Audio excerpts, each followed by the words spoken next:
Are we up and running? I never can tell, you know, no idea. Seems we're okay. Good morning, good morning, good morning. Soup, of course. The blocks are still not back from Chiharu-san. We're in Golden Week. There's been many, many holidays. She's there with her young son. So I can't push her. The blocks will be, the print will be done when it's done. The blocks come back to me, then sometime over the next few days, the blocks will be back here.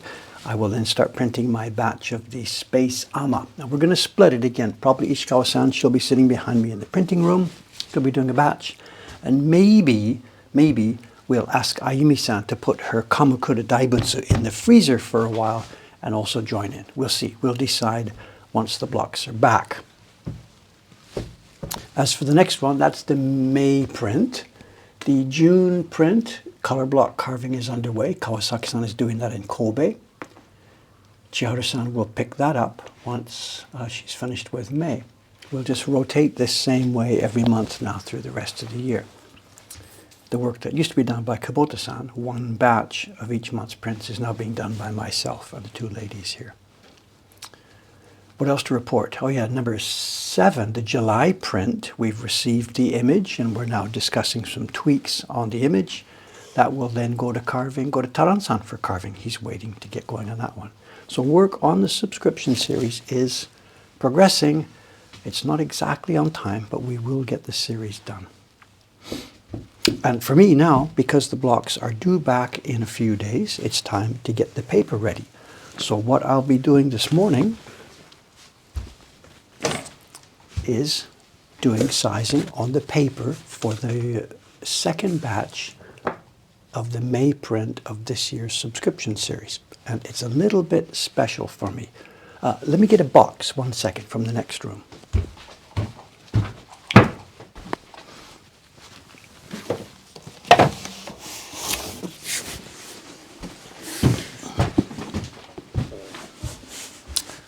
The next video is way late. The next video, which will show Murata-san making the first batches of paper for us. You know the story. We tried to pack a box full of kozo fiber here a few months ago. Dave got kind of confused about how to cut cardboard, whatever. We sent 20 kilograms of kozo to Murata-san. That was 2 months ago. I don't remember. The first of the paper from that batch is now here. I had originally asked her, don't send it to me bit by bit by bit. Just wait till all the few hundred sheets, 400 or 500 sheets, wait till they're all done, and then send it to me. But we haven't managed to do it in time. I need this paper today. So I asked her, just send me the first few sheets that you have got done. So she did. And we have here, this is now the second overall batch of paper from Murata-san. And now that she's had experience with that fiber, remember the mulberry we sent her, the stuff from upstairs here. We sent her this old mulberry, and it's quite hard and old, 6, 7 years old. It's usable because this stuff doesn't decay sitting here. But the point is it's different from the fresh new crop each year. And for the first batch, the paper we've already seen, she did okay. But the experience there, the finished paper, we talked about it, she knew she could do it better the second time. And she has. The paper is, well, if I say it's night and day different, that's not true. That sounds like the first paper was no good. It's way better. Couple of things.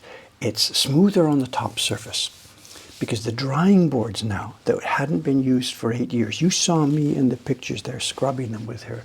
They've been scrubbed again, they've been used. They are flat. The paper has a beautiful, beautiful smooth surface. I haven't seen paper like this in decades, 3 decades or so more. I haven't seen paper this beautifully smooth. It's also, she is so careful herself. She is keeping her drying boards neat and clean. Got to be careful what I say here. Other workshops nearby processing stuff as fast as they can, not cleaning up as much as they could. Their drying boards get covered with bits of paste and bits of loose paper and stuff. And when you put a new sheet on top of those boards, the sheet gets messy around the edges. Look at the edges of her paper.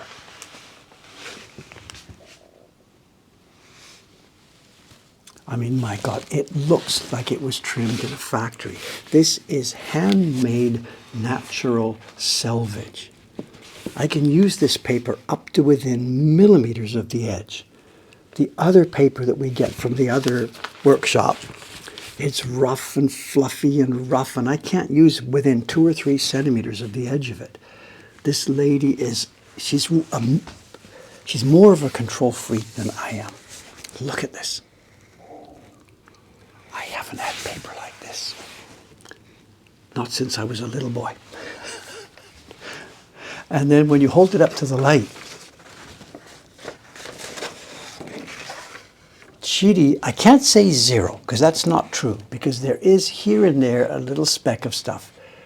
She's gone to town. She just sits there hour after hour after hour after hour picking chidi. And then that clumping that we saw, where the causal fibers were clumped together because it hadn't been cooked quite enough. With her experience now, seeing the previous batch and now this batch, she's got the timing, ding, and the fibers are now separated properly. I can't see any clumps.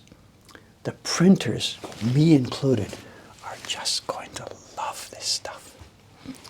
This is earth-shaking stuff, you know. Earth-shaking stuff. There hasn't been paper this beautiful made, I don't know, before my time. She's about 60 seconds walk down the street from the Living National Treasure Workshop, and she's kicking their ass.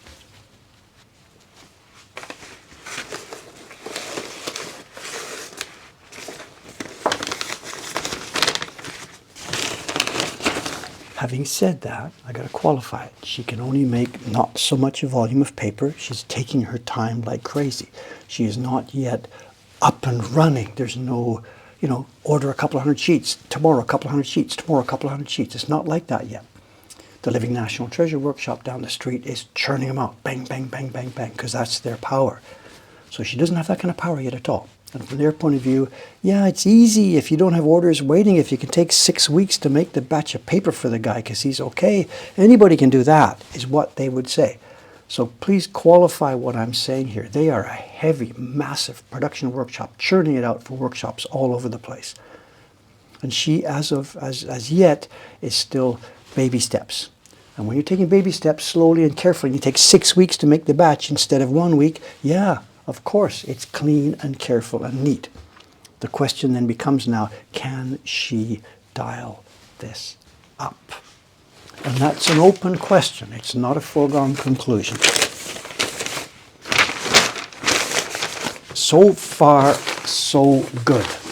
Whatever way we can help this happen, we are going to do it.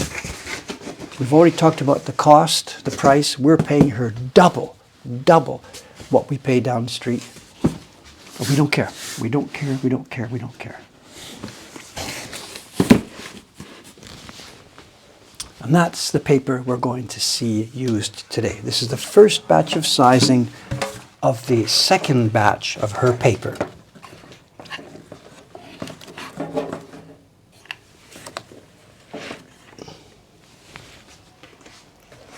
Let's roll.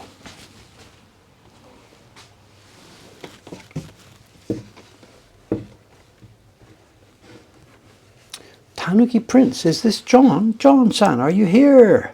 Wow. Is John dropping in? I don't see. If it's you, John, hello, hello, hello.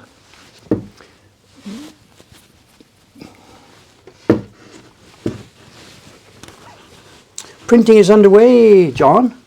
Mr. Tanuki, I don't know, whatever, I'm sorry, we're not supposed to use names here, whatever. Printing is underway, sir, on the Patreon Chibis. And in fact, today, Kawai-san, who's done the test printing, is coming here today with the blocks to meet Taran-san, who is coming here with his knives, and they're going to do some adjustments on the blocks before the batch starts going into production.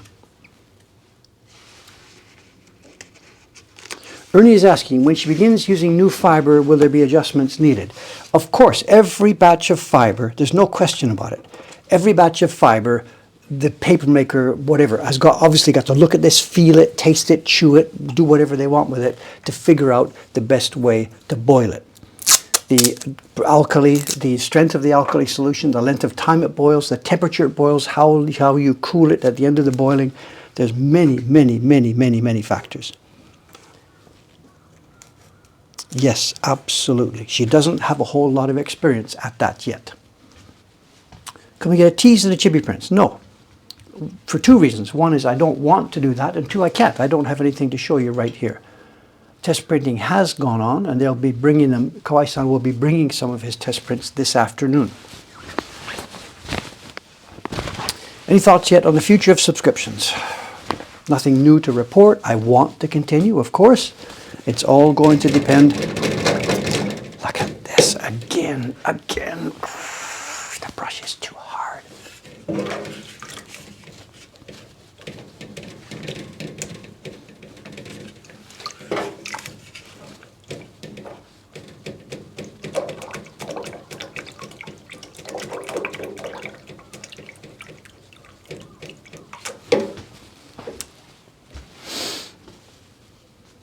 Someone says, did you get someone to help with the business side? Not that I know of. We are standing by. The other thing to report, though, about Murata-san is, remember, she doesn't want to become Mokuhankan's paper maker only. She wants to make paper for different people, different kinds of paper, and that also is happening. I think it's okay. This is not a leak or a secret. You saw Afke-san here, the lady from the Netherlands, making those big, big, big prints. After she left here, she went to Echizen. She chatted with Murata-san. We helped introduce the two of them. And I do believe they are talking about making and buying paper together.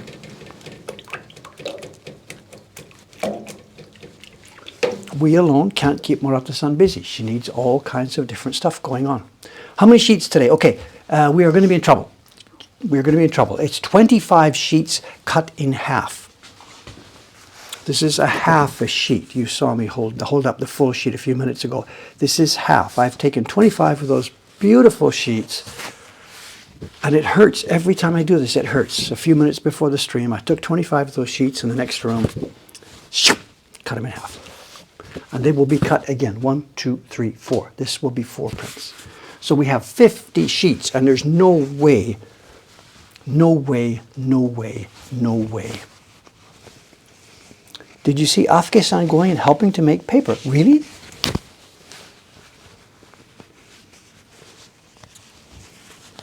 Someone saying, don't mash the brush too much. I know.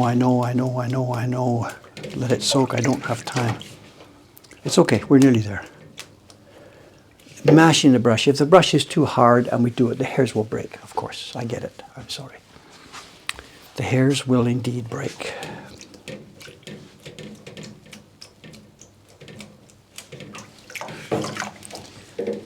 Okay, we're almost there. First of a few reminders. I have a reminder today to talk about the BM, not my morning toilet routine.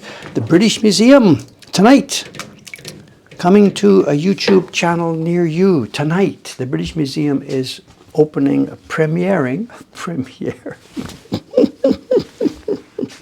The British Museum is premiering an old video that was made 2 years ago. 2 years ago. Korigami's got it. Okay, the deal is this. The video is now up on the British Museum website, but you can't watch it. They're going to open it at what time? It's 9:30 tonight for me, which means I guess it's the middle of the afternoon for Europe, and wonderful timing. Everybody in North America, I think, is going to be asleep.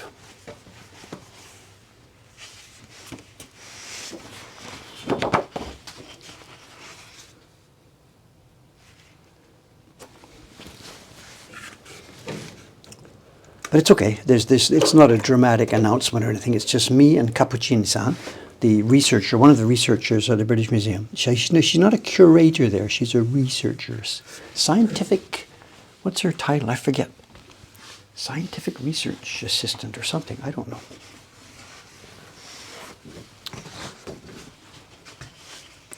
But also, please check the time carefully because it's summertime for some and it's not summertime for others. And I think when the British Museum first told me the time, the guy got it wrong.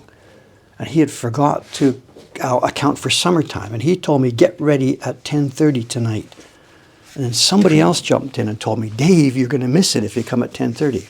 It's British summertime. So for me, I have to get ready standing by my keyboard at 9:30 tonight. They'd ask me to answer questions. What's going to happen in the stream? None of this is my idea. It's all being handled by the British Museum. I guess they want to cook up some excitement.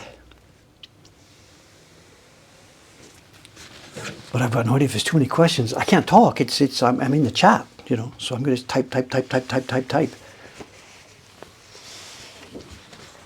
Dave, wrap the bristles in plastic and leave it sitting in hot water. No, sir. No can do. That will warp the wooden handle. If this brush stays wet, this warps. And believe me, I speak from bitter, very bitter experience. This brush has to be dried properly after use. I can't imagine also the problem with mold if we left it moist and left glue in there.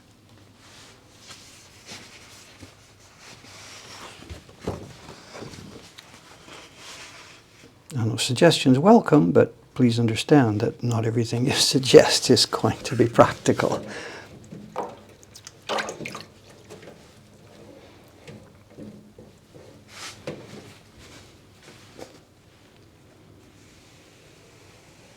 We all know the scene from the grade B science fiction movie. The scientists are around the big machine and doing their stuff, and the lady in the background mopping the floor with her apron. You know, and you know how the movie script goes, right? The lady comes around mopping the floor, and the scientists are stumped. She gets up to the machine and says, why don't you just flip the switch or something, whatever. And they're like, why didn't we think of that? But go ahead, suggestions, please, suggestions. There will also be a premiere of Ginkgo Hanga stream. Really? From the British Museum? Really? Did he give them video of carving? That's something I don't know about?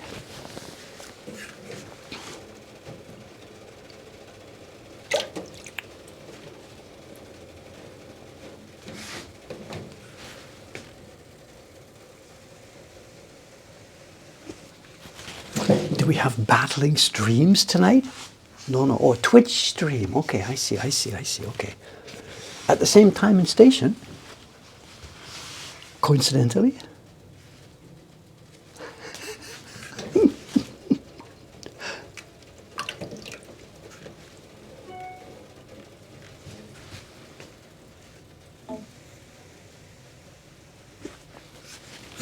This paper is just, I want to swim in there, you know? It's just so smooth and clean and straight.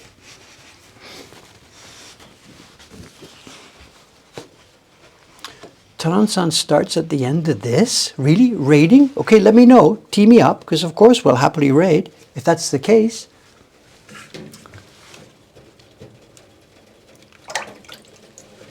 Let me know so I know what to do.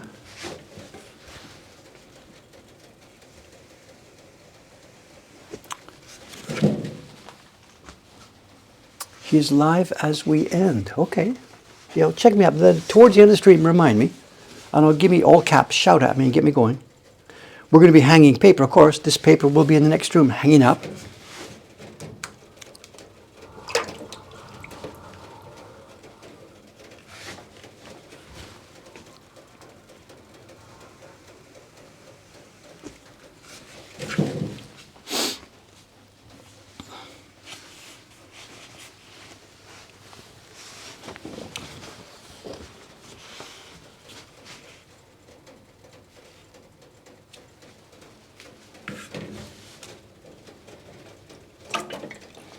I wish Murata-san was a bit more net savvy, you know, to watch some of this stuff. I'd like her to see this, you know.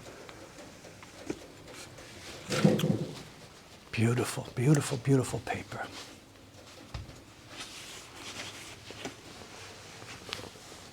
Oh, Taran-san's here. No, it's Friday at 9:30. Okay.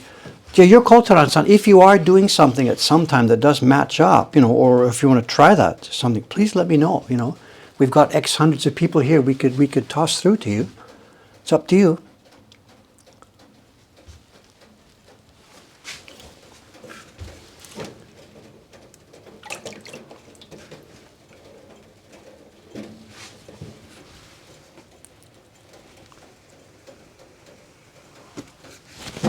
Someone's asking about the wood. Is the wood for new blocks? Yes, it is. In fact, we're speaking of Taran-san here.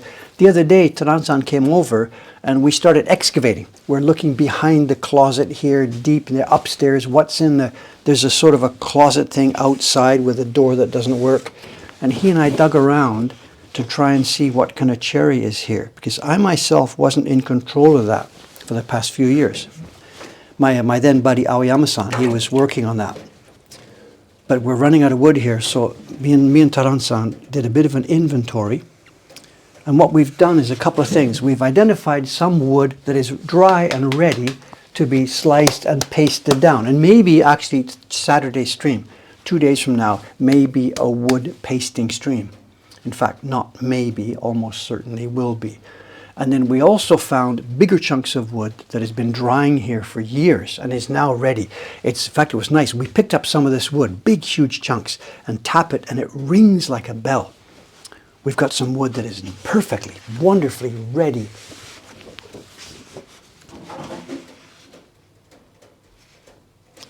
I'm hearing mice. Mice downstairs. Or no. No, of course, it's probably Ayano-san.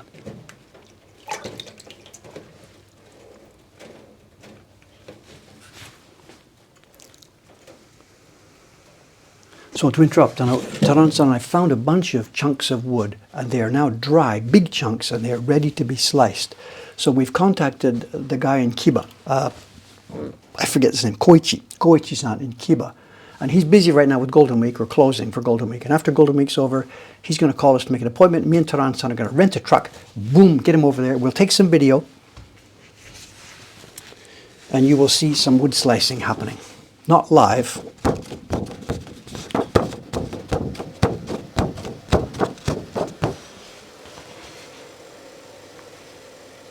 Well, Sadako says she's going to write to Murata-san. Yes, okay, if you like, or you can, if you can send her the link now. If she wants to tune in live now, send her the link.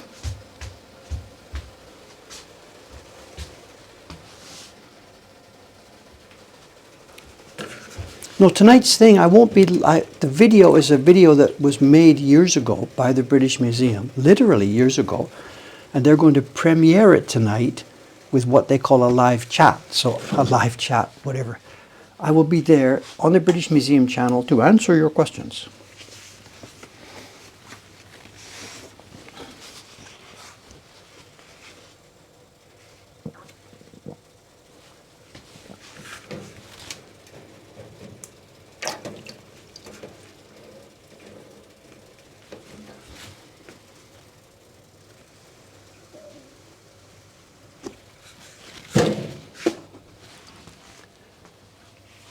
Boots, yes, Boots-chan. Lots of stories about Boots-chan are over on the Story a Week website. So,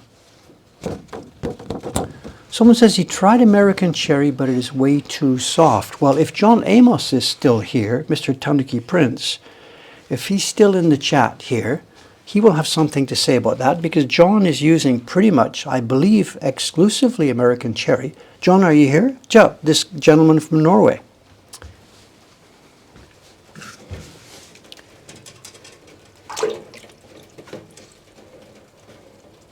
Remember, there's trees and there's trees, and it's the same with the cherry that we use here, the Japanese Yamazakura.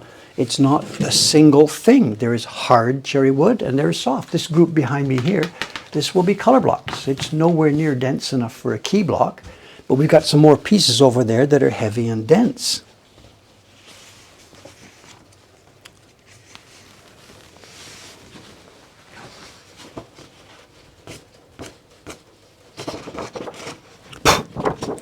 So just saying, I tried American cherry, but it's too soft, that's not really sort of good enough. As I said, there's wood and there's wood. On any given tree, it's not just tree to tree, it's on any given tree. In general, my experience here, the Yamazakura we're using, we find that the tree is a tree, but at the base it widens out and it gets much more dense. So wood, planks from that base core section of a big tree are sometimes hard like iron.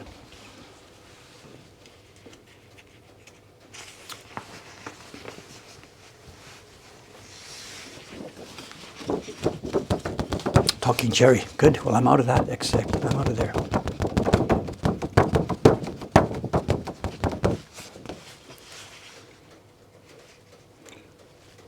If John hasn't said so, Tanuki Prince, he is making his own blocks. You know, you've seen me glue stuff up and chop them.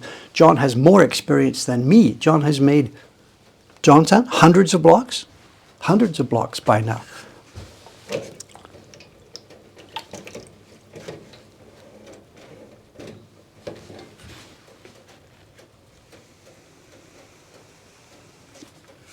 Yeah, I'm sure John's made more blocks than I have.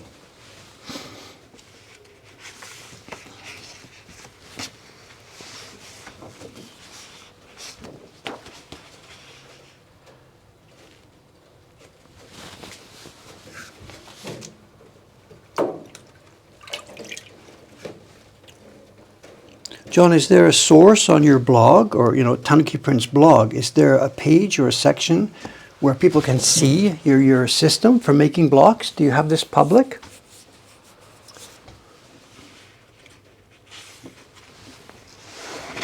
Oop.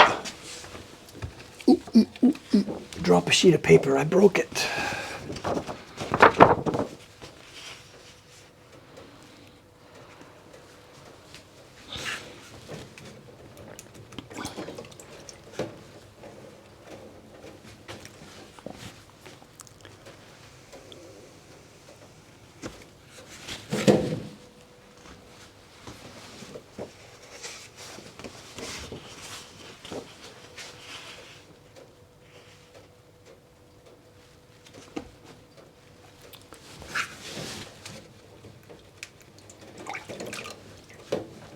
John, what about selling blocks? Is that on the...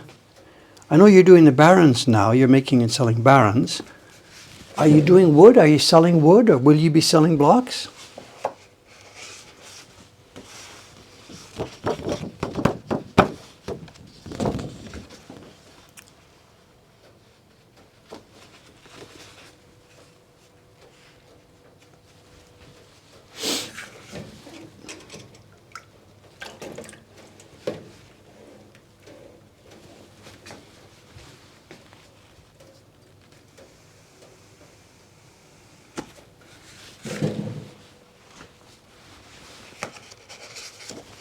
Okay, we're halfway through the first half. This is 25. If I've counted the sheets correctly, this is 25. So what we've done here are the left-hand sides, which means we're 1/4 of the way through the brushing, and it's now, I don't know what time it is, 8:28. There won't be any show and tell today. I'm sorry, we're not even going to be close. Here's the other half. I had cut the paper in half. We've done 25, now here's 25 more. The reason I didn't stack it together is because there's a hot carpet here. And these have been under the platform, sitting in the hot carpet. So this is hot paper, warm paper now. Even in summer, I try and keep it all warm to the consistent level. We're moving up now, what are we, 24? 24 degrees, but we're still working on a hot carpet.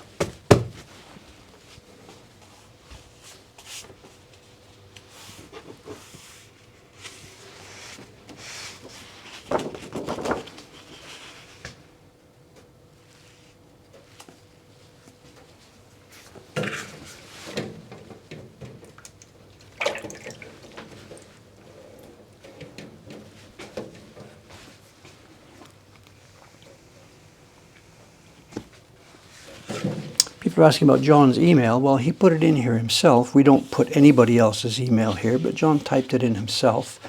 Myself, I don't care about that kind of stuff. My own email, the basic email I've been using, davebull@woodblock.com, it's been in use since 1995. So I'm in every database on the planet. So spam pours in every day, thousands a day, literally, no exaggeration. I have excellent spam filtering,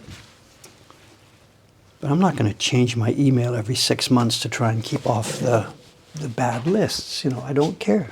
The only way to do it is to have good filtering. So I guess John's in the same position. He's put his email out there. It doesn't matter.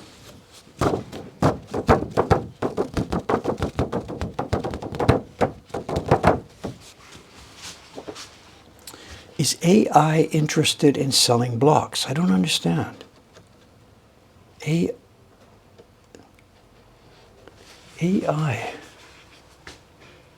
I don't quite understand what John is saying there. Oh, it's just a mistype. Interested whether I was selling blocks.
People are talking about how their mom and their dad have had these same email addresses for all time.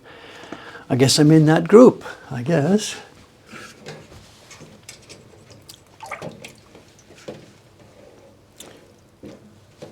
There was someone in the shop recently. He was involved in one of the American university groups. I think it was with DARPA. And I think he said he was one of the first 100 people on the planet who had an email address.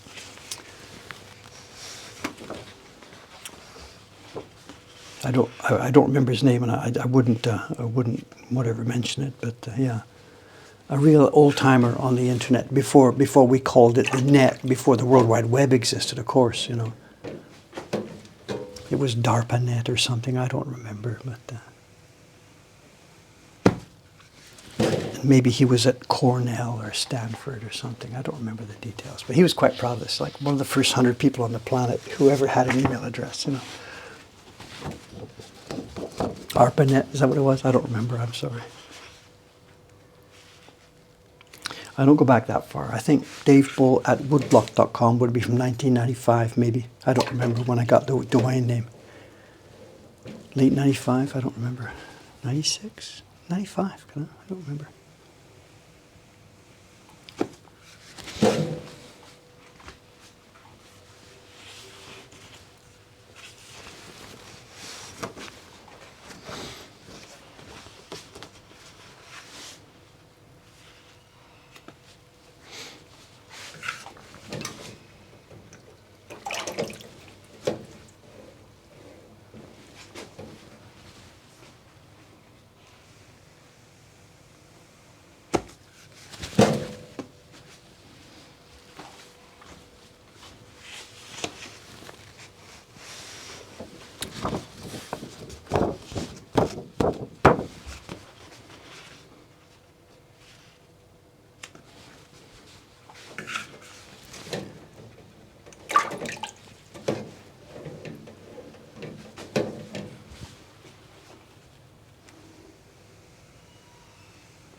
$1998? It's got to be earlier than that, Phil. You're talking about woodblock.com? Have I misremembered this? 1998. It's got to be before that. My kids left in 1996. in the spring. That summer we got on the internet so that I could talk to them, and I bought them a computer. They could use it in Canada. That was 1996, because that's clear. That's strong in my mind. So we were on the net in 1996, the first homepage. Oh, I know. Yeah, I was using AsahiNet. I was using my provider's stuff first then. So it wouldn't be woodblock.com email address. It would be Dave Bull at AsahiNet, blah, blah, blah, blah, blah, email service through 1996 into 1997. Then Phil must have found it. So, no, then maybe I got woodblock.com maybe in 1998. I thought it was before that, but yeah, that must be what the data is. Okay. Yeah. Okay, so I haven't had the same email address all the time. I've been on since 1996, summer of 1996, but then woodblock.com would have been maybe 2 years later. Okay, I stand corrected, sorry.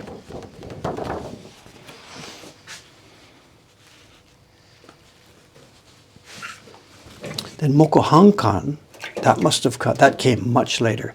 Maybe I registered Mokuhankan in, let's try and guess now, because somebody can check it easily.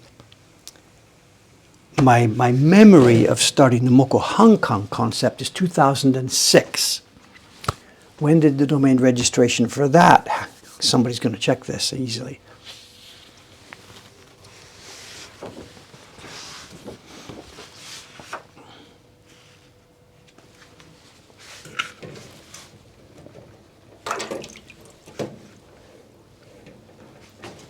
So the idea to make prints with other people, to hire printers and hire carvers, that was the Mokuhankan concept. It happened while I was still an independent printmaker.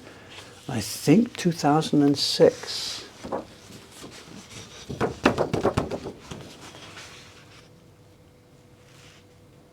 Okay, we're almost done with the first half of this here. We're actually doing okay for time. The size we're using too is fresh size, made up this morning. I put some glue in last night to soak. I came up here this morning at 5:30 to put everything on warm and take the paper out of the fridge. Somebody asked, is there paper out today? There is. It's for Ishikawa-san, and she's making the print number 6 in the Scenes of Nature series. Mokuhankan was 2005-11. Well, okay, there you are. I'm off by 1. I thought 2006. I prepped it in 2005. Oh, I know what's happening now, yes. And what I would have done at my exhibition in Tokyo in January of 2006, I had annual exhibitions back then, and I would have had a Mokuhankan corner in the exhibition.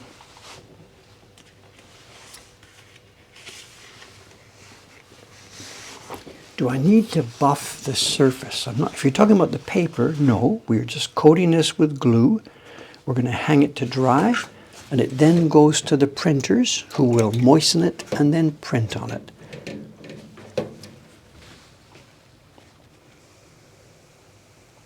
The paper is very smooth when we receive it.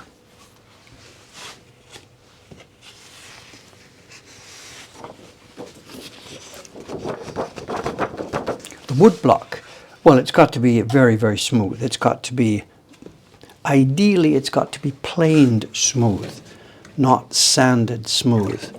These days, both Matsumura-san and us here at Mokuhankan, we don't have the technology to plane them smooth, so we are sanding. We're planing it close, then slicing it, and then finish sanding.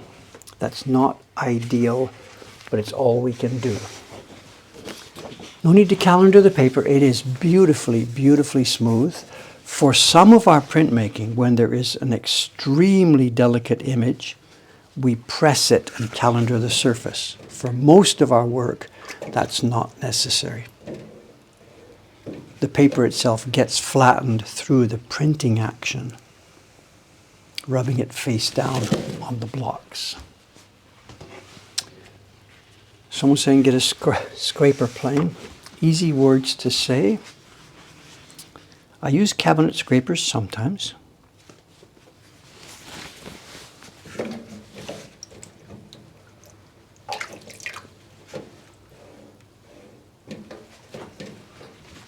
We're working with wood with very, very recalcitrant grain. And a plane is very, very difficult.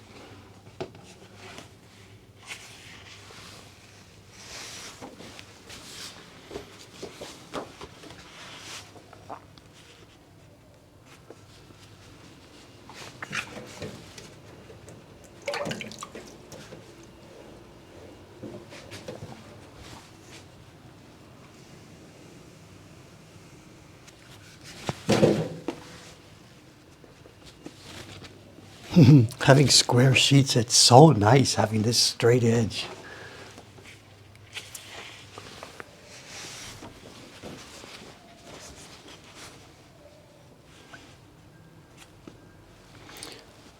Someone's asking about the origin of the word calendaring for this. I have no idea, I'm sorry. I would suspect it's something to do with the early days of printing presses.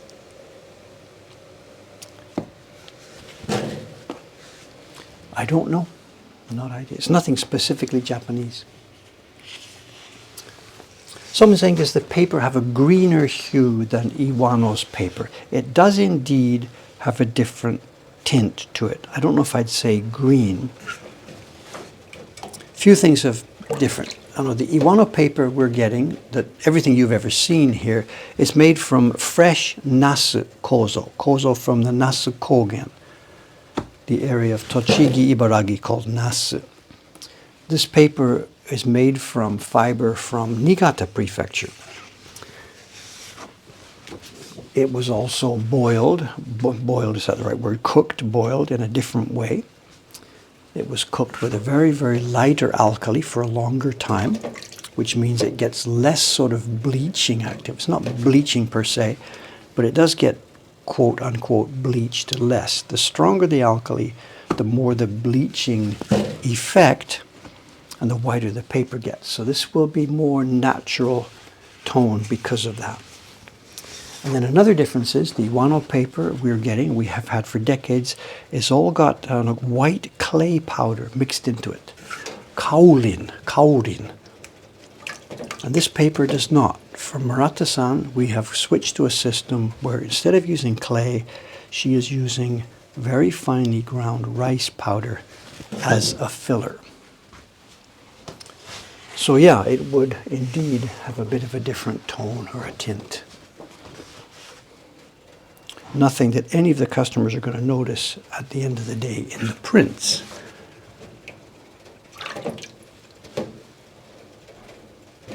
Okay, this is the last of the 50 sheets. Here's number 50, which means we are now halfway through the first part of this process. It's 8:43.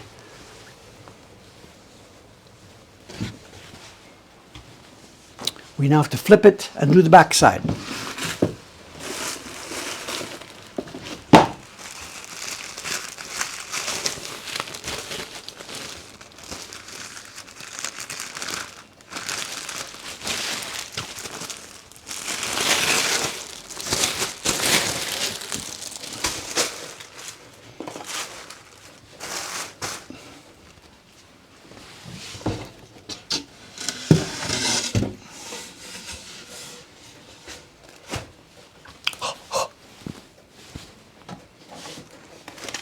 Will this be the day that Dave drops it?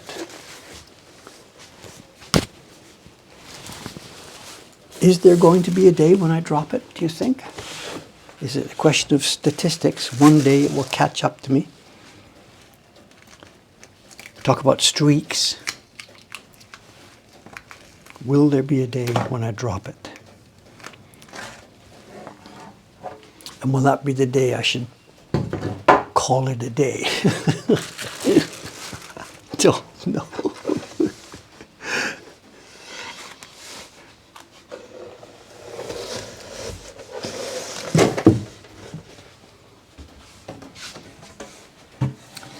The night we called it a day.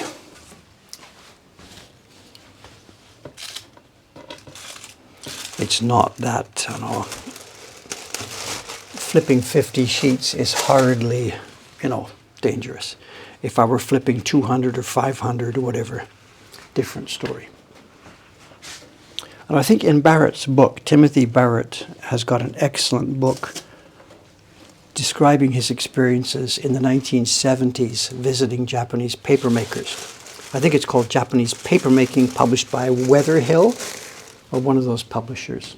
And I think in there, if I remember correctly, he describes a situation where in Japanese papermaking, they will rock up maybe 500 sheets, press it overnight to take all the water out, and then it has to be, the whole stack has to be flipped and then peeling off and drying. And unless I'm misremembering, he mentions an episode where during the time when they're flipping, it's a two-man job, and somebody tripped and down it all went, I think. And X hundreds of sheets went cascading into pulp on the floor. I might be misremembering, I'm sorry, I don't know.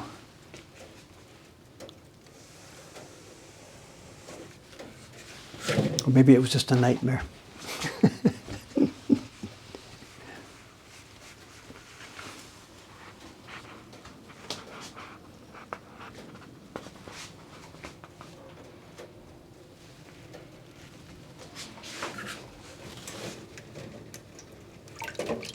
Okay, we're now on the back side. Perhaps I'll be using slightly less volume of liquid in the brush. I might be moving the brush a little bit faster, not sure. We don't need as much liquid here because there is a lot of liquid in the paper. There's no way you can do it just on one side only. Not enough liquid comes through to the back. The back doesn't feel dry, but definitely the front is damp and the back is not so damp at this point. If we left it for a while, the water would flow through, but it's not enough. We have to coat both sides. And there's a bunch of different ways to do this. Dave here is doing it the sort of quick and easy way. Not because I'm trying to be cheap or fast or whatever, but because it works for us.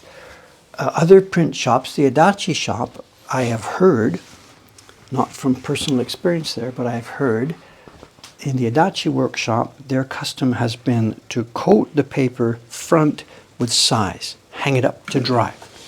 And then when that's done and it's dry, they prepare a different sizing mixture, perhaps weaker, perhaps stronger, case by case, and they then coat the back side. So they do them separately. We're doing it front and back. It works crazily easily for us. It means that the sizing strength on the front and back do have to be the same, but hontoni, we don't find that a barrier at all. It's one and done, and we're fine with it.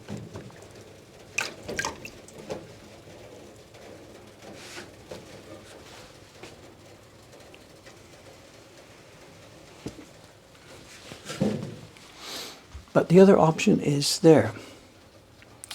How does the sizing influence the softness? Well, the sizing is critical. Without sized paper, we could not continue. And if there's too much glue, if the size is too strong, then there'll be a barrier to the pigment. Pigment will not go into the paper properly and we'll have a mottled, difficult effect. If the size is too weak, the pigment goes smoothly into the paper, but the paper is sometimes too weak to take the physical rubbing. It doesn't have the strength, and it will start to tear apart and pill up as we pull it off the block.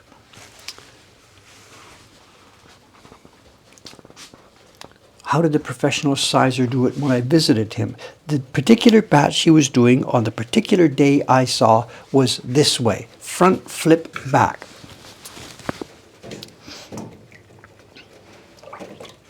And up front for X hundred sheets, flip the stack, back X hundred sheets, then hang in the afternoon. But I can't tell you that that's the way he did it per se all the time. The particular day, the particular weather, the particular batch I saw was this way.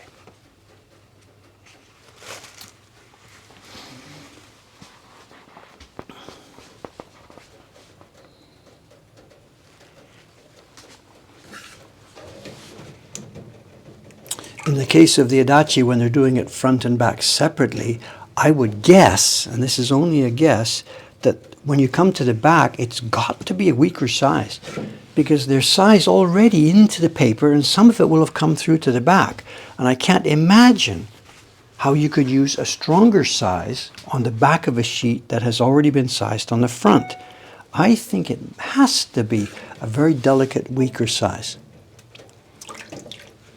But again, there's no experience from me at all on that score, so don't take anything I say there as gospel.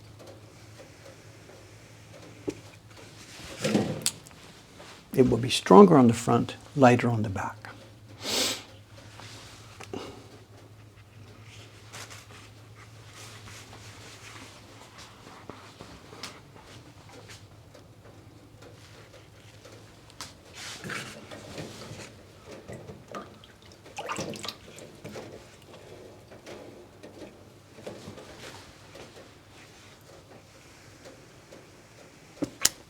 Man, if this isn't the most perfect batch of sizing we have ever done in this building, I don't know what is. I should keep quiet not to jinx it, but this is just perfect. The paper is straight, it's smooth, it's soft, it's receptive. The size is fresh and warm. It doesn't get any better than this.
So someone's got a derivation for the word calendar, cylinder. That makes sense. Yes, I see. I see. And then is that also the derivation of our word calendar as in days of the month? I could imagine, in fact, I think I've seen something like that. If you go back to the Babylon or something, the cylinders of clay with different markings on them, and those cylinders would have been a calendar, day 1, day 2, going around the week. So my guess, someone will change me here. I think this is pre-Greek. This goes back. The word calendar we're using as in the months and days comes also from that cylinder. If someone can. I think I've read that somewhere, way in the mists of time here. I should have known that then.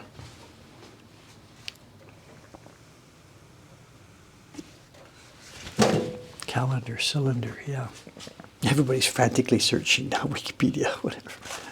I think so.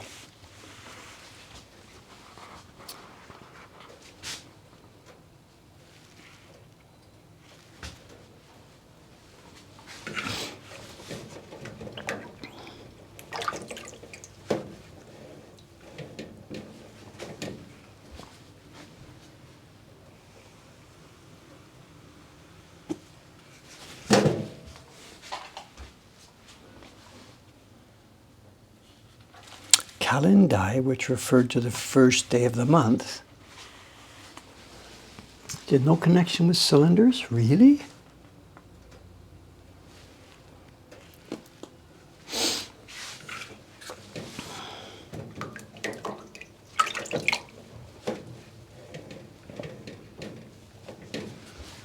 Let's start a false rumor.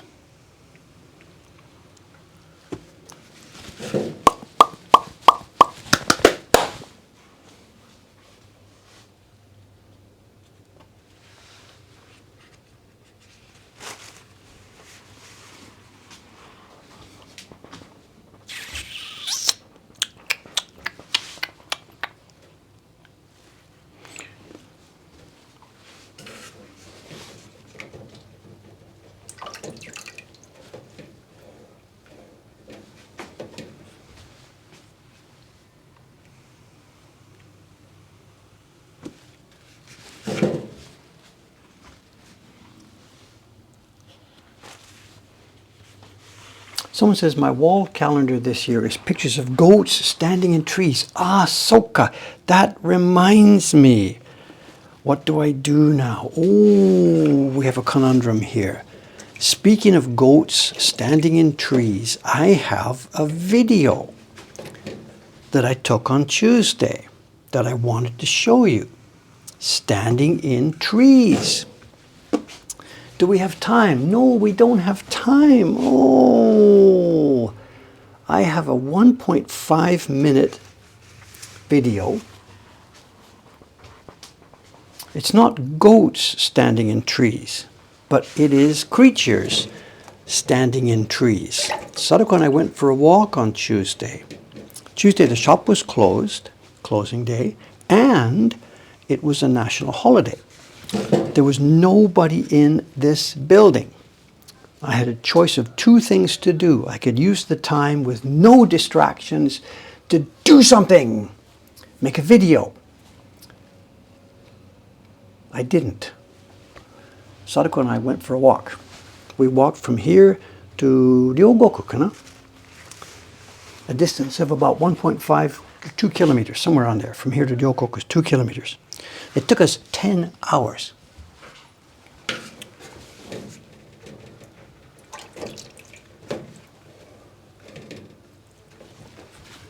Because Dave has this thing with maps. I got this map of the area around here to the east. And we walked from here to almost all the way to Ryogoku, and no more than like 30 seconds at a time on streets. There's a route which Dave knows here, which takes us through parks, jump to the next park, jump to the next park, onto the riverbank, jump to the next park. We walked under trees, under greenery for 10 hours here in Tokyo. It can be done.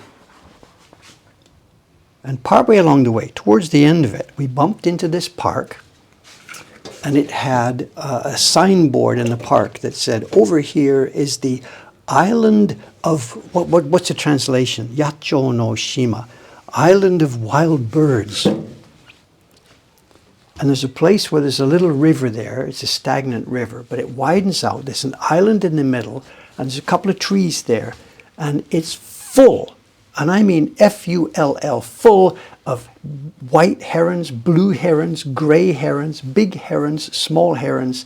And as luck would have it, we are right in the middle of the breeding season. And these birds are, breeding, which means nest building, sitting on nests, fighting, picking sticks, fighting with sticks. It was fantastic.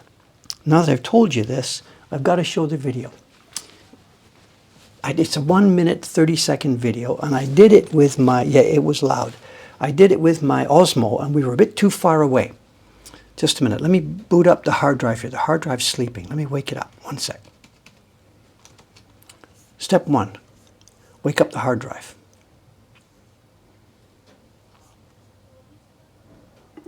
The hard drive is now awake. Step 2, play this video. And what we're going to do, because we can't zoom in, anyway, just play, just play, just play. It's the tree on the right. Is there audio? Let me know.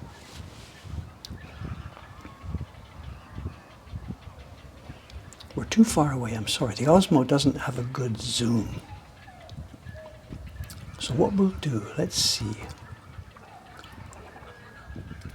Once we pan back to the middle tree there, I'll pause the video just a sec.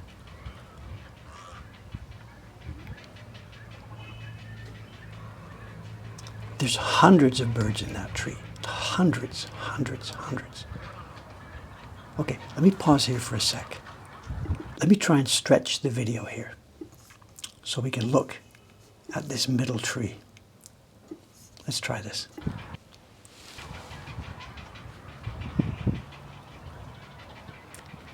And if you look close, every little white blob in that tree is a bird on a nest. And up high, the bigger, grayer birds, and down low, the smaller, whiter ones. And I really wish I'd had a zoom. I'm sorry.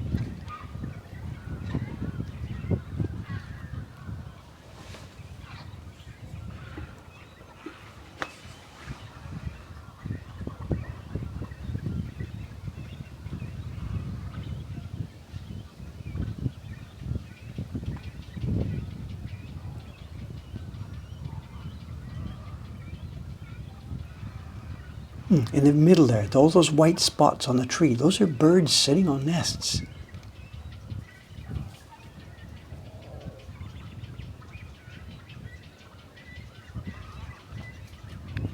There you are. Sorry. I'm sorry there isn't. It's more. If I'd have had my better camera with the zoom and a tripod, we could have really, really caught some cool stuff there. As it was, I just had my Osmo, so I just whipped it out and took a few seconds there. And it doesn't look anywhere near as spectacular in that video as it did in real life. Oop. Ow. Ow, ow, ow. Look at that. We take a break and look what happens.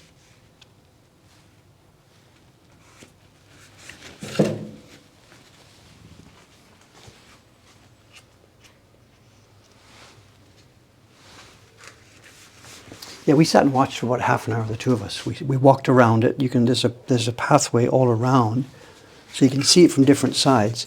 And the side we were on looked kind of green, but when we got around to the back side, some of the trees were white. And I don't know, like those trees could not be surviving. There was so much poop all over them. So whether or not the city garden people, after the nesting season's over, maybe the garden people come in and spray the trees and clean them and wipe up all the guano or whatever. Oh, someone's in the shop yesterday. Thank you. I don't know who you are, but yeah, thank you. No problem. You got lucky. I'm not really supposed to be in the shop Wednesday, Thursday, Friday, but they were a little bit short-handed yesterday, so I headed down there. Today, too, I'm supposed to be upstairs. I'll be in the shop for a little bit. And my challenge today is to try and remember the appointment with the British Museum. 9:30 tonight, Tokyo time, I'm supposed to be over on the British Museum's YouTube channel, ready for a live chat. 9:30 Tokyo time. How am I going to remember? Who's going to remind me? This is a problem here, you know.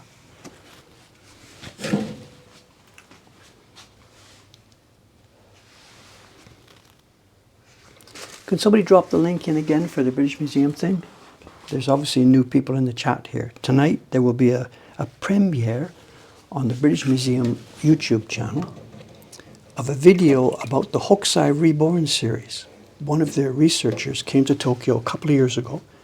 She and I had good conversations about this, and there are some wonderful, wonderful revelations in this video. She had found some stuff in some Hokusai books that I saw, and I thought, I am green with envy. I should have seen these things, and she saw them first before me. Now, she's got a good excuse. She has hundreds of Hokusai original books to peruse and to play with in her museum, and Dave doesn't have even one. But the point being, she saw some things in these books. And it was interesting for her, you know, because she and I have been discussing back and forth for years. She feels that the designer is the key. And Dave, it's not that the designer is not important, but Dave feels that the craftsmen are the key people. The look and feel, the taste, everything of all the prints was created by the craftsmen. And nobody else in the business thinks that. They all think it's the designer who's key. And the evidence that she found in the Hokusai books was on my side of this argument. It showed how key the carvers were, where one exact Hokusai picture, which had been cut in two parts and sent to different people for carving, and it's totally different on both sides. And this was not really something that she wanted to see and to know about, but to give her credit, she didn't like try and hide it or put it under the counter, whatever. She owned up to it. And a little bit of her argument slides over to David's side, that the craftsmen were key.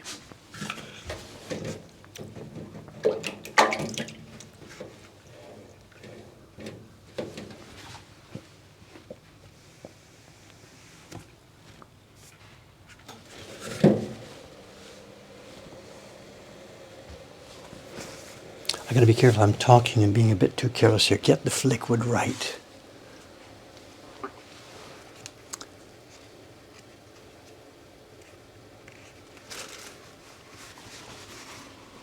It's not the BBC lady, it's the BM lady, the British Museum lady, Cappuccini-san.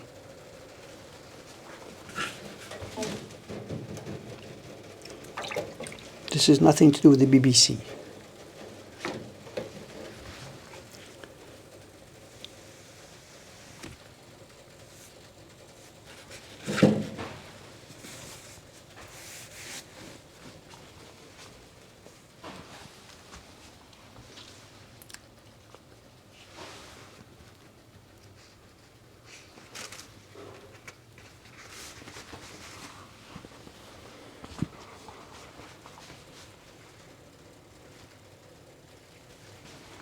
The other thing about this paper from Murata-san, to change topics here, it's gloriously, gloriously consistent one to the next sheet. I'm talking about the thickness. There's two reasons for that. One reason is that she is sort of not too bad at this rocking. She's by herself, no distraction. She's trying to make the sheets as careful and as similar as she can. But the other part of it is that it goes back to what we were saying earlier compared with the Iwana workshop. They're a production workshop blasting it out. She's an experimental workshop and she can take time. And after she's made her paper, after they're off the boards and dry and they're in her inspection, she gets a micrometer caliper and she sorts them into groups. So last night, when I went to that box to pull out the paper for today's work, I found she's got them in groups. 0.2 millimeters, 0.22 millimeters, 0.24 millimeters. So when I look at this and see, wow, they're all consistent, part of it is because they've been sorted out. Next week's group will be all consistent, but they'll be a different thickness.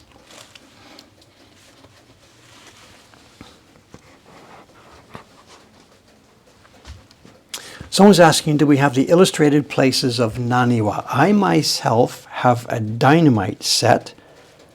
No way I'm going to sell that, I'm sorry. They don't come up in our shop very often because the only reproduction I know of those was made back in the Taisho era. I don't know of any post-war reproduction of that series.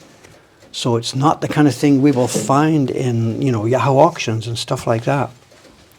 So no, I'm sorry, I don't have any easy news for you. I have one. I don't think is it on our collection website? Not yet, no. I have a beautiful, beautiful, beautiful version of that series.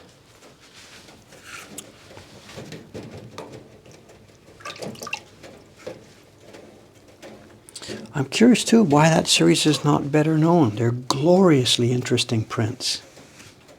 I'm having trouble with this corner.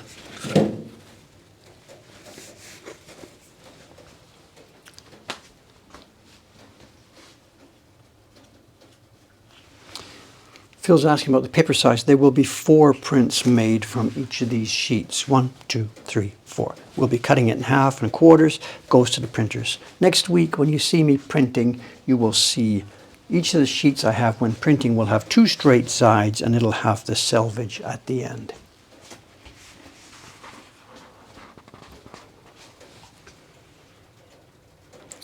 Four prints from each of these sheets.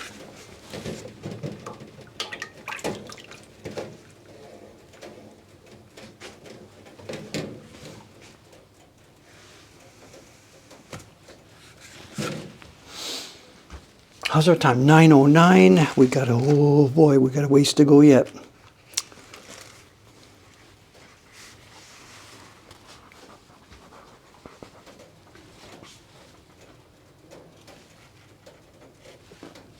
I'm also, these print series somebody asked about just now, the Hiroshige prints from the Naniwa scenes, which means basically they're scenes taken in Osaka. Did Hiroshige go there? Did he see those places, or did he just make up stuff? My bet would be on he made it up, but I don't know.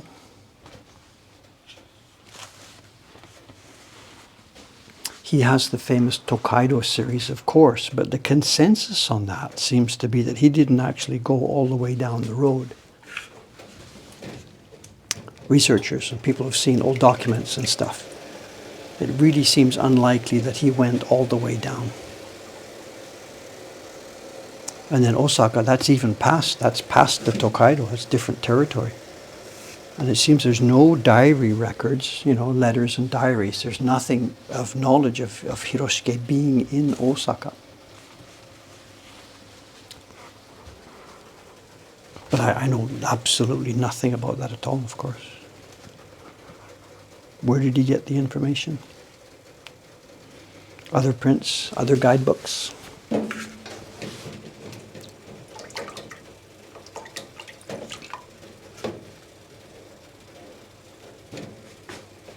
But of course, he's got that series. I know, what is it? The 69 views from the 69 provinces.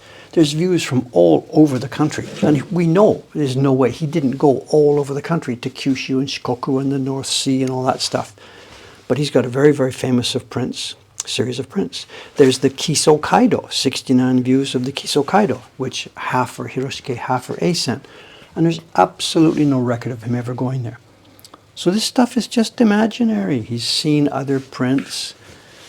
There were lots of printmaking before Hiroshige came along. There were guidebooks, there were travel books, there were this and that.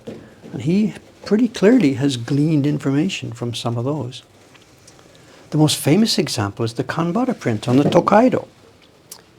Hiroshige's Tokaido set has Kanbara, which is on the sea coast, a warm, flat place. And his Kanbara print is deep in the mountains with deep snow.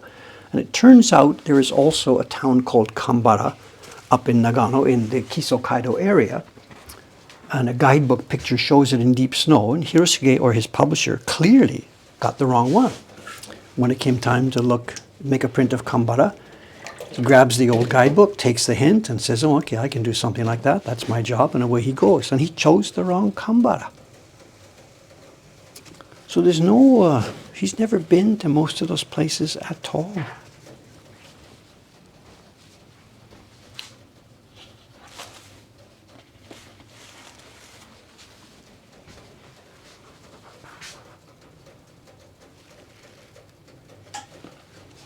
We're almost there. We got, what, maybe 10 sheets left here.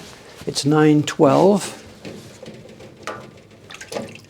So this is certainly going to be an overtime stream. Sorry about that. It's a bug or a feature. I don't know.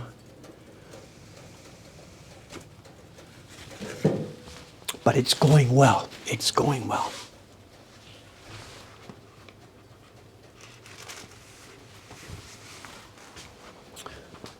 Someone's asking about popularity of prints in the West versus the East. You're asking the wrong guy. I'm sorry. I have absolutely zero knowledge of printmaking or print publishing or print consumption in the West. Zero.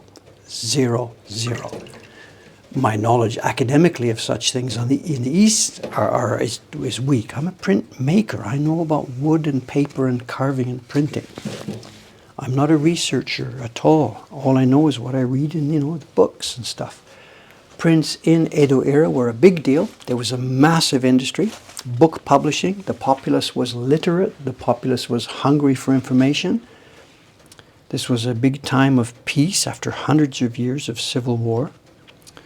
So starting in the late 1600s, moving through the 17s and 18s, all the way, publishing of prints and books was a massive, massive thing in Japan.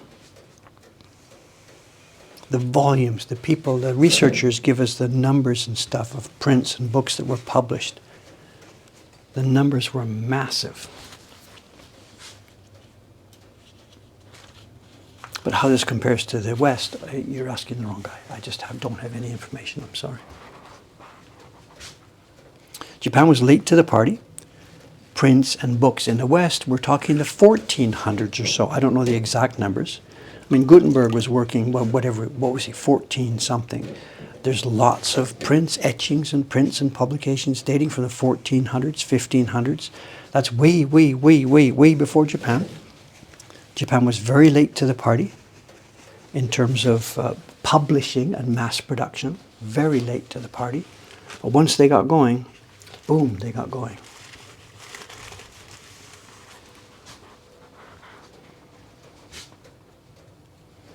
We've talked about this before in the last papermaking video. People like Rembrandt, they were making prints, images on Japanese paper before the era of Japanese ukiyo-e. Before the Japanese were making prints and books, people in the West were using Japanese paper already for their own printmaking and book publishing.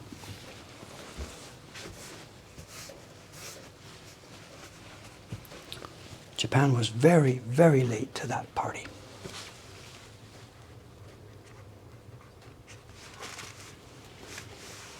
Genji Monogatari as a story existed long before that, yes, of course, but not as something that was printed and carved and published. As a story, as a thing written down and passed hand to hand in hand-drawn calligraphic copies. it was a big deal from the whatever the year 1000 or so through until the Edo era. So stories and literature existed, but Dave's talking here about the actual physical means of production, printing by hand or press or whatever. So literature existed, yes.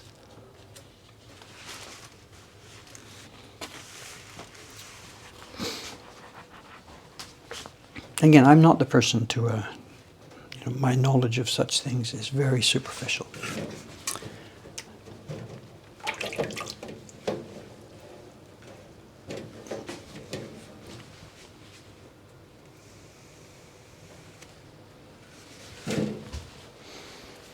I'm getting it a bit more difficult now because the paper is no longer flat here. It's flat in the middle, but because the selvage, even though Murata-san's paper has beautifully clean selvage, it still is thicker at the edge.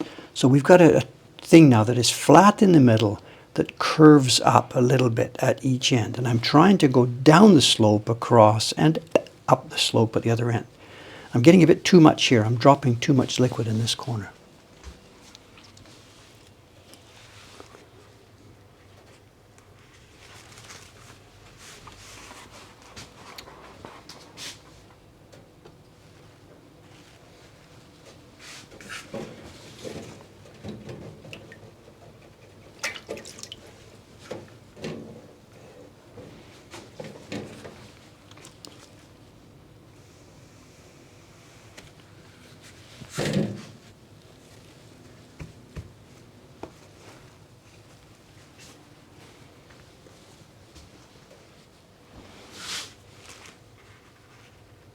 Two sheets left, and then we got to make our move.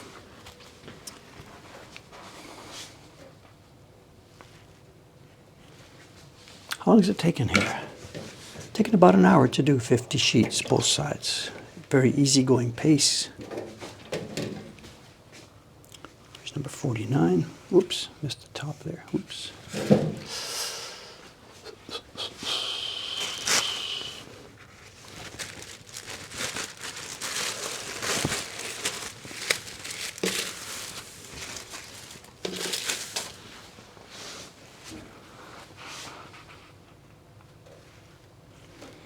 Someone's asking, is this lasagna? I think it's more like, what's it called? Filo pastry?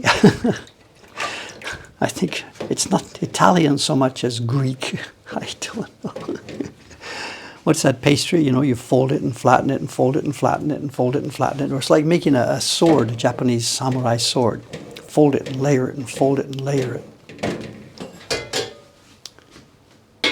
We should let this dry like it is. Slice it up and eat it or something. I don't know.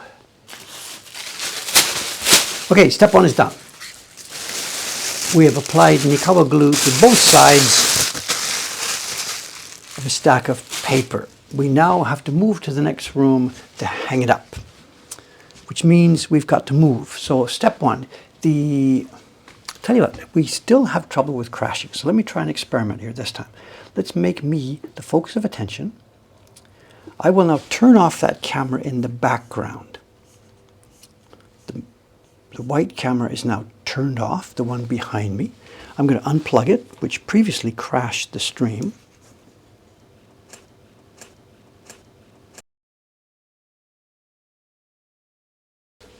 And I'm now going to move that camera to the next room, ready to plug it back in.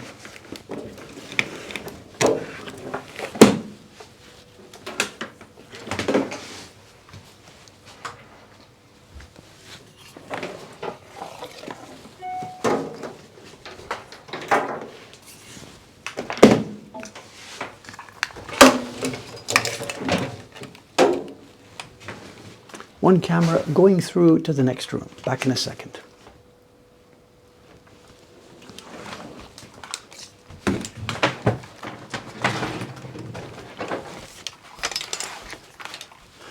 I'm holding the video adapter here, and I realize there's a mistake. All through the past hour or so, the video adapter has been sitting on the carpet, the hot carpet there. And it's now warm. My God, it's not warm, it's hot. It runs hot anyway, and now it's been sitting on a hot carpet for the past hour. That were a mistake.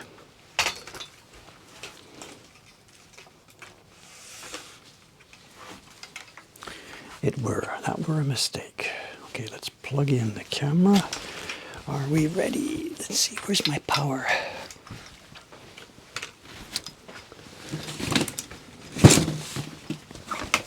I should have got it ready. I didn't.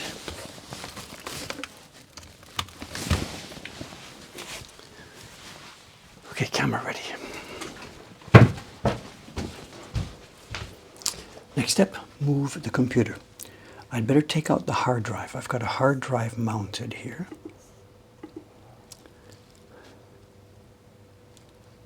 Let's dismount it.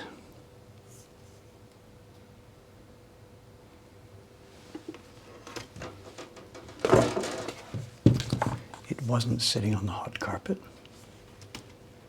Okay, back to the broadcast.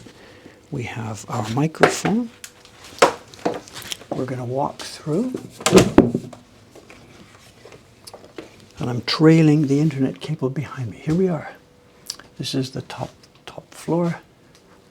Oh, got me in the way. Paper storage over there. Paper storage. Upstairs. Mulberry fiber.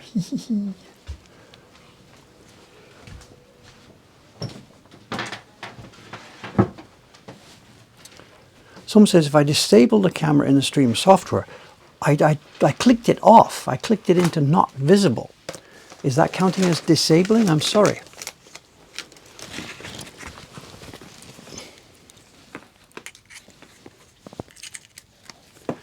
Camera back in. Come around to the front. Pull me back up. Come down to the camera setting. Turn it back on. There we are.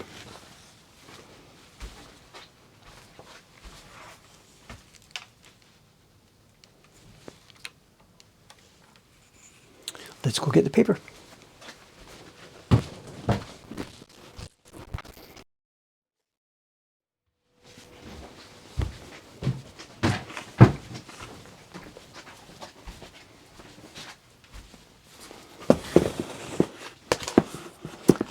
And of course, I also have to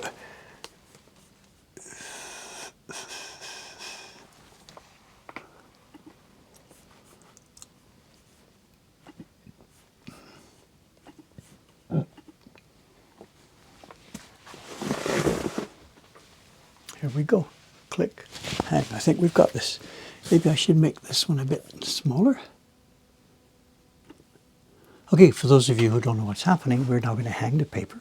It's going to take, there are 50 sheets, so we've got 25 hanging. We've got to hang 25 pairs. It's going on clips up there above me. Clips are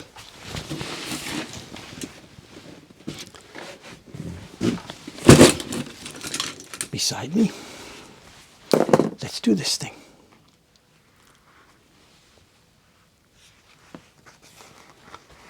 Okay, there's people making comments about how to use OBS. I will read these later, thank you.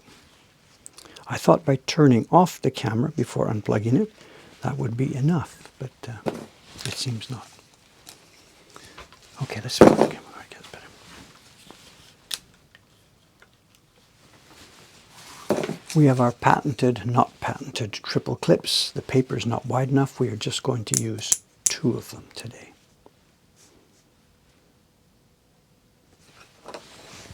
Up she goes. Junk in the way, junk everywhere.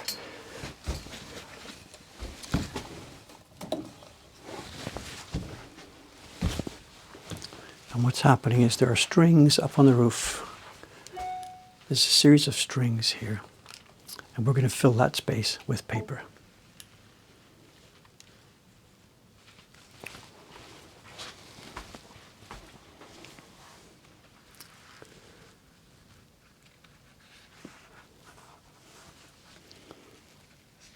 Well, we don't need a Wi-Fi. We are wired in. We have a good, strong internet connection. None of it is related to the internet connection. Through the whole stream, from the beginning up until now, we have been wired all the way through.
So far the results look good. The paper looks beautifully smooth. I'm very, very happy.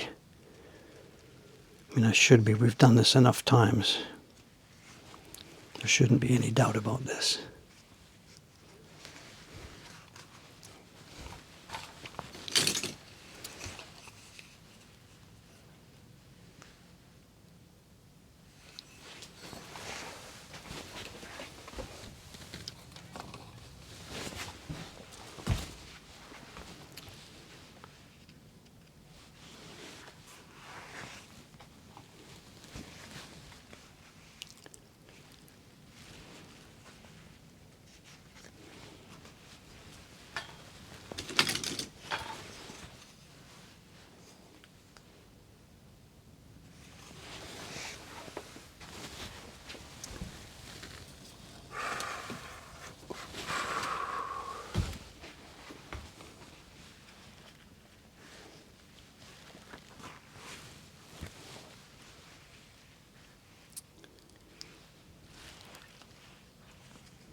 One thing that is interesting, because she has given me paper of such a consistent thickness here, when I'm picking it up here, it's very easy to tell when I've got one sheet or if I've picked up two sheets by mistake. I know it might seem obvious, but here, let me do this. This is a stack of wet paper. I got to try and tease up one sheet. So here we go. We've teased up. Yep, I think that's one, and I can see it's one. I flip it over, and on she goes. And now I need to tease up two sheets. And here I go. I'm teasing up the next one. No, and I can feel right away now, that's too thick. Because she's so consistent, I can feel instantly, nope, there must be two sheets there. And if I get a bit more careful, pull it apart, yep, there they are. I had got two. So now we've got two sheets, one up, one down, and away we go. And with other makers' paper, when the batch has a lot more variation, where it's thin and some are thicker, some are thinner, some are thicker, it's sometimes very difficult, and this is not an exaggeration, it's sometimes really difficult to know how many I've picked up when they're wet. Eh? There we go, there's one, totally okay, I can see that. We flip it over. And they don't separate, they're glued. Here we are, one more, yep, I can feel it, it's thin enough, that's one, and one makes two. So it's really a benefit. She's so consistent. It makes every step all the way down the line to the customer. All the way down the line, things get easier. When the printer is moistening the paper in batches, you know you can just use the same strokes of the brush, the same amount of moisture, and you're going to be good to go. But if the stack is full of thick sheets, thick and thin, you're kind of lost. And then at the next stage, when you're putting pigment on the blocks, you get used to it and it's fine. But if the next sheet of paper turns out to be way thicker than you expected, it would have been better to have put more pigment on the block. But with this kind of consistent batch, it's consistent, you know. It's a benefit all the way down. I hope she can keep this consistency when she's booted up her workshop to a higher production level. As I said before, this is sort of easy, and the Iwano family would be looking at this and saying, yeah, good, of course, it's easy for you when you're only making 200 sheets every 2 months, Try this when you're blasting out 200 sheets a week, 500 sheets a week. So I get it. I get what's happening. And I'm not trying to diss the other workshop. But it sure is nice at this level to have this carefully crafted paper.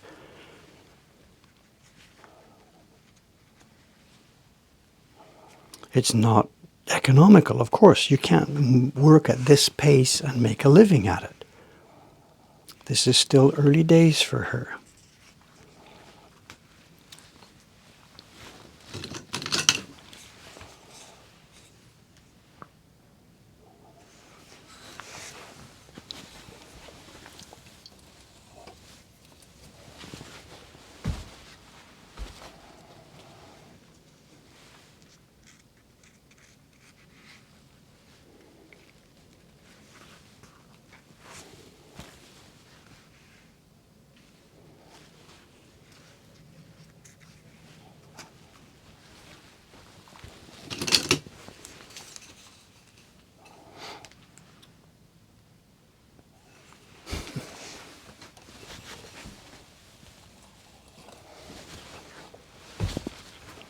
Even the string mark, I'm not going to be able to show it to you.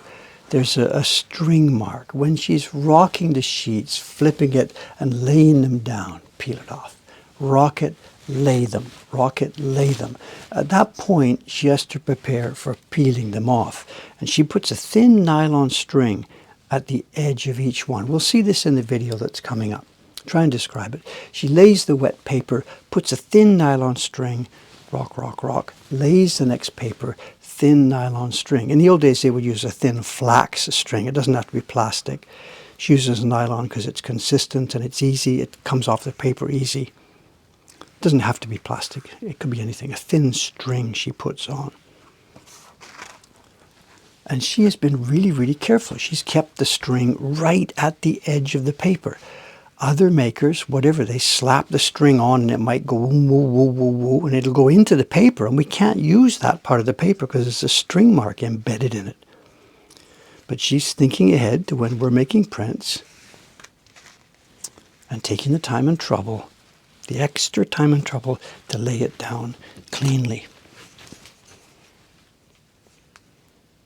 Every step of this, the hallmarks of a handmade sheet, you know. And how much of that can she keep once she gets booted up to a higher production level? We'll see.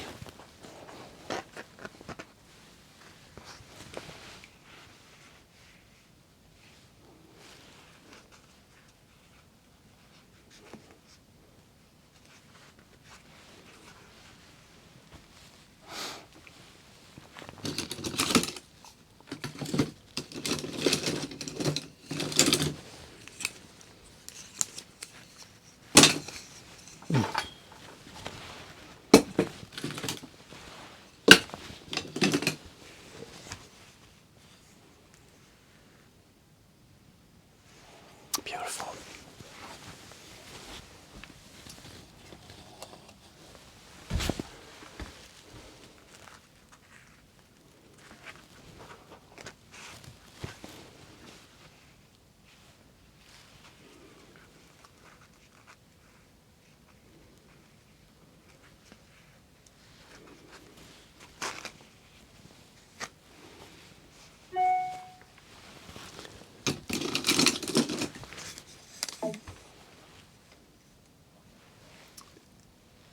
Someone's asking, did I send her the rest of the kozo? No, not yet. This week has been way too busy. She won't be starting my next paper until nearly the autumn, so there's no panic on that. And actually, we had a bit of communication with her last week. She had the idea that she might be coming to Tokyo in May, along with some other people, and they might have been coming by car. So we had the idea at that point, when I heard that plan, that we would hold off on shipping kozo and also shipping paper offcuts until we heard about her plans. And if they were coming with a big enough vehicle, they could take stuff back. But that may now have been cancelled, so nothing to report there. It would have been real fun if she'd been coming to Tokyo, because we could have tried to arrange it on a stream day, and we could have had a guest, Murata-san. Wow!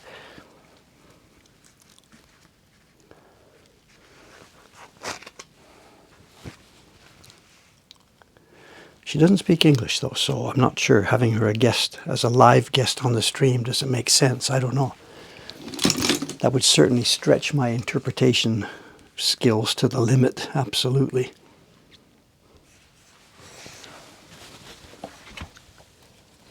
You know, we've done the video with her doing an interview with two of that she and I spoke in Japanese, but I can handle a simple Japanese conversation, but acting as an interpreter live in real time, that's a different skill set, and I don't claim any power in that field. I had to do it the other day. I was in a Chinese restaurant just down the street here. Actually, this was an episode. I should have chatted with you about this, because this is good fun. Here I am bringing this up at the end of a stream. I'm in the Chinese restaurant. It's a counter type thing. I'm eating a tantam men. You know, one of the Chinese dishes with good fat noodles. I'm not a ramen fan, but I'm eating tantam men. I get there, I place my order, I got my soup, and I'm starting to eat. And the next seat next to me was empty, and then 2 seats down, there was a lady from somewhere. a foreigner, a visitor. She had a bunch of gyoza, and this restaurant specializes in, they used to call them banana gyoza. You can guess why, because they were giant Chinese gyoza, and they looked like bananas. I don't know about the taste, but whatever. Anyway, they no longer call them banana gyoza, but it's just their in-house gyoza. She must have ordered a plate of gyoza, not knowing about this. They came with these massive things. She'd eaten a bunch, and there was now 3 of them left on her plate, and she wanted to take it home, take it to her hotel or whatever.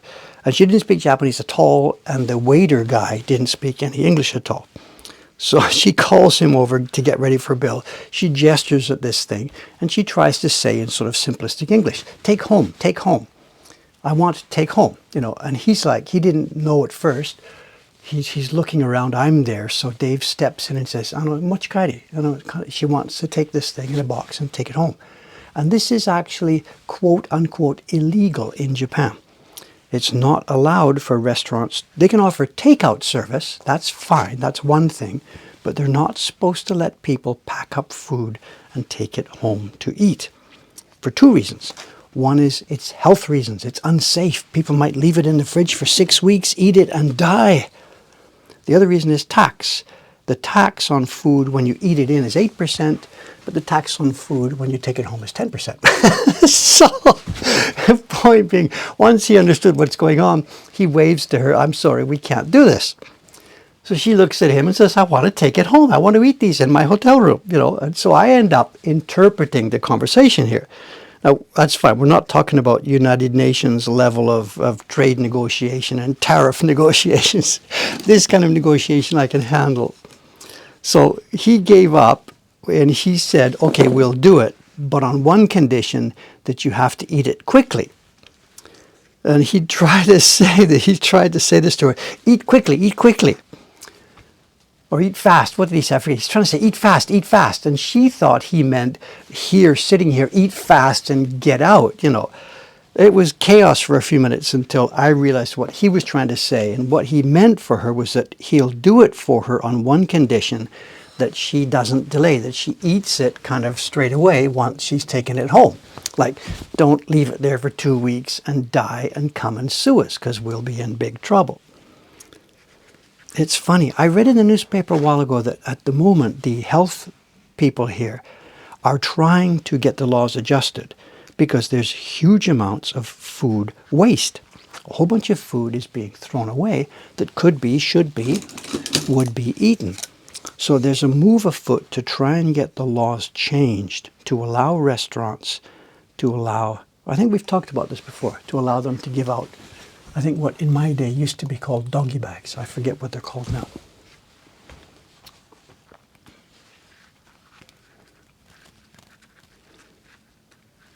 I mean, who among us has not had yesterday's Chinese food for lunch? Put your hands up. Who's never done that? Nobody. We've all been in the same situation. Exactly. Chinese restaurants, you eat a plate of this, a plate of that, a plate of that. You don't finish it all. You get a bag, home it goes, and you either eat it the next day or you throw it out 6 weeks later when you find it in the back of the fridge. We all know how it works.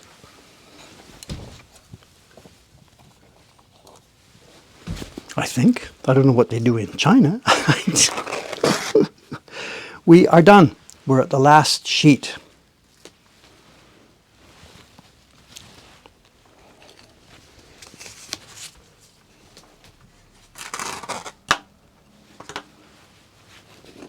We've come to the end of our quest today.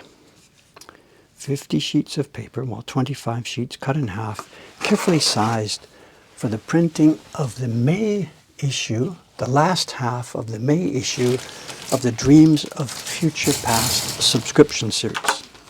That's what we have just seen. There's no printers here next door to take the camera through and show you. Nothing else, simply bring you up to date. Check please tonight, my time, middle of the day UK time, middle of the night North American time. The British Museum is having a premiere of a video made here in Tokyo 2 years ago. I didn't make it, the British Museum team made it. It features myself and one of their researchers, Capucina Korenberg. I think it's about a 20-minute video chatting about the Hokusai Reborn series. They've asked me to hang around at the moment that it broadcasts, which is, somebody post a link, so it's 1:30 p.m. time in Britain. Whatever, go to their website. British Museum YouTube channel, you'll see it there. The premiere is scheduled. I will be there with my hot keyboard ready to answer all the questions. Someone's got a link here? Okay, thank you very much, John. Thank you.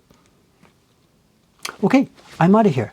2 days from now, Saturday, I think I will be gluing wood, making the wood blocks for the July print. Taran-san will want to get carving on that. He's already got the wood for the key block, but he will need wood for color blocks. Thank you very much. Let's do our usual sign off, and I got to get to work on other projects. Where are we here? Can we find the spot?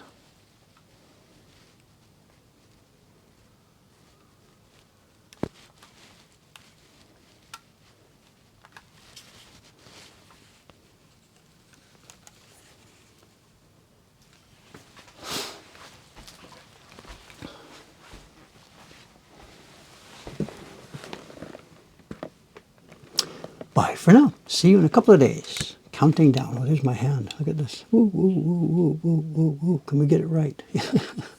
See you next time, guys. Thank you again.